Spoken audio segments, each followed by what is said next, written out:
नमस्कार, जोहार, प्रणाम, आदाब, सत श्री अकाल। आप सभी का स्वागत है मेरे YouTube चैनल पर। साथियों, आपने देखा होगा पिछले अभी बजट सत्र में एक विधायक बहुत ही ट्रेंडिंग है, हमारे मांडू विधायक तिवारी महतो जी। तिवारी महतो जी ने मीडिया के सामने बयान दिया कि आजसू का जो कार्यकर्ता सम्मेलन है वो 7 प्रमंडल में चल रहा है। हालांकि वो अभी सम्मानित विधायक हैं मांडू के, सम्मानित जनता ने उन्हें चुना है। ऐतराज इस बात का नहीं है कि 7 प्रमंडल उन्होंने बोला है, लेकिन जिस तरह से वो हमारे पार्टी और जयराम दा को लेकर के हमेशा टिप्पणी करते रहते हैं, इस संदर्भ में मैं उनका बचाव करते ये बात बोलना चाहता हूं कि अगर आप अपने भीतर और अपने मन में सिर्फ कपट रखेंगे, दूसरों के प्रति छल रखेंगे। हमारे सम्मानित विधायक माननीय टाइगर जयराम महतो ने जब जब भी सुदेश जी का नाम लिया है तो सम्मानित विधायक के तौर पर लिया है, बड़ा भाई के तौर पर लिया है।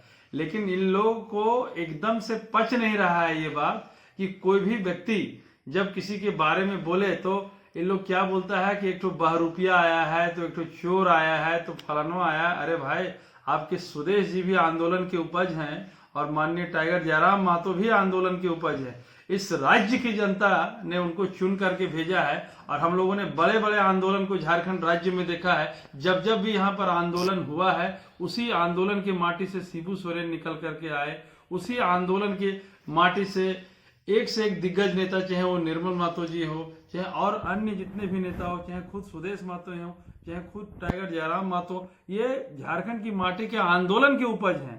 तो इस तरह से अगर आप किसी के मन में अगर किसी के प्रति आप छल कपट रखते हैं तो आपको 5 प्रमंडल के जगह 9 प्रमंडल भी दिखेगा। हालांकि पूरे झारखंड राज्य की जनता जानती है कि हमारे यहाँ मात्र 5 प्रमंडल है।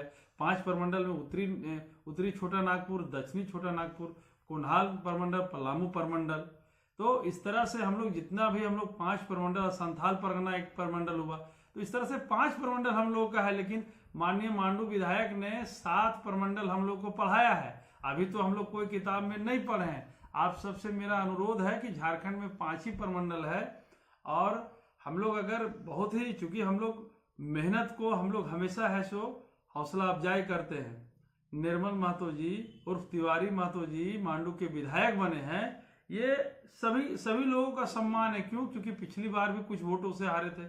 उनके मेहनत को, उनके जज्बात से हम लोग रूबरू है और उनको बहुत हम लोग चाहते भी है। सब लोग जानता है कि नहीं, अच्छा विधायक है या अच्छा कर रहा होगा, लेकिन उनके मेहनत को तो हम लोग मानते हैं। लेकिन हर समय जो जेल कैंप के प्रति वो जो जहर उगलते हैं, एक बार बोल रहे थे कि जेल कैंप के सभी कार्यकर्ताओं को हम खरीद लेंगे, सबको ले आएंगे। संजय जी एक उनके पार्टी में गए हैं हमारे पार्टी से, तो इन लोग का हौसला अफजाई इतना है। तो एक सवाल मेरे मन में आ रहा था कि अगर जेल कैंप का एक लड़का संजय मेहता सिर्फ चला गया आपका आजसू पार्टी में, और आजसू पार्टी में जाने के साथ सुदेश जी के साथ साथ वो चल रहा है, तो मुझे लगता है कि आज तक आजसू पार्टी ने जितने भी कार्यकर्ताओं को अपने साथ लेकर के चला, क्या उन लोग के भीतर कोई टैलेंट नहीं था? क्या कोई दम नहीं था? या यूं समझे कि जाकर के संजय मेहता ने पानी छिड़कने का काम किया है?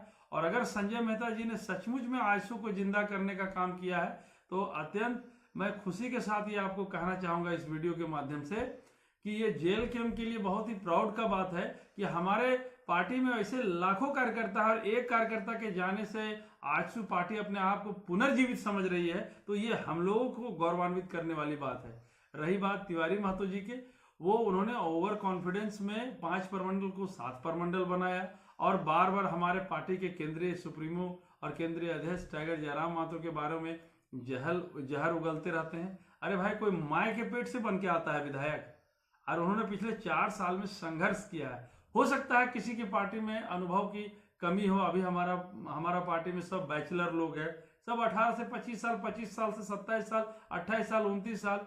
समय जैसे धीरे धीरे समय बीतता चला जाएगा, आप देखेंगे इसी पार्टी के कार्यकर्ता में कोई अनुभवी निकल करके आएंगे। कल को कोई राज्यसभा का सांसद होगा, कल को कोई लोकसभा का सांसद होगा। लेकिन किसी भी पार्टी को, किसी भी व्यक्ति विशेष को हाशिए पर इस तरह से लाने का मांडू विधायक को कोई अधिकार नहीं है। और इस वीडियो के माध्यम से हम ये कहना चाहेंगे कि पूरे कार्यकर्ता और पूरे जेल कैंप पार्टी के कार्यकर्ता को हम लोग सब सिर्फ देख रहे हैं। वो अनर्गल बयानबाजी कर रहे हैं। और अगर इस तरह से पार्टी सुप्रीमो को अगर वो टारगेट करेंगे तो आप देखिएगा आने वाले दिनों में खामियाजा, वो अपने काम से पॉपुलर हो ना हो, अगर हम लोगों के सबके टारगेट में अगर वो आ गए तो उनके एक एक कार्यशैली, चाहे वो मांडू विधानसभा में उनकी रंगदारी का बात हो, मारपीट का बात हो, फैक्ट्री में रंगदारी का बात हो, कोयला ट्रांसपोर्टिंग में रंगदारी का बात हो, कोयला में लिफ्टिंग का बात हो, आउटसोर्सिंग कंपनी में उनकी रंगदारी की बात हो, हम लोग एक एक बात का उद्भेदन करेंगे। तिवारी जी को फिर जगह नहीं मिलेगा। इसलिए जब भी कोई अनर्गल बयान करते हैं तो याद रखिएगा कि हर के घर में छेद है। यहाँ शीशा, सबका घर शीशा का है। पत्थर किसी को उछालिएगा तो अपना घर भी फूटने का डर रखिएगा। अपने जितने भी कार्यकर्ता हैं, हम उनके संबोधन में ये सारा बात कह रहे थे। और मुख्य रूप से कहने का सिर्फ ये कारण था कि जब कोई व्यक्ति आपके पीछे सिर्फ बुराई और सिर्फ बुराई की बात कर रहा हो तो इसका एक मतलब यह भी होता है कि आप ऊंचाइयों को छू रहे हैं। बहुत बहुत धन्यवाद। जोहार।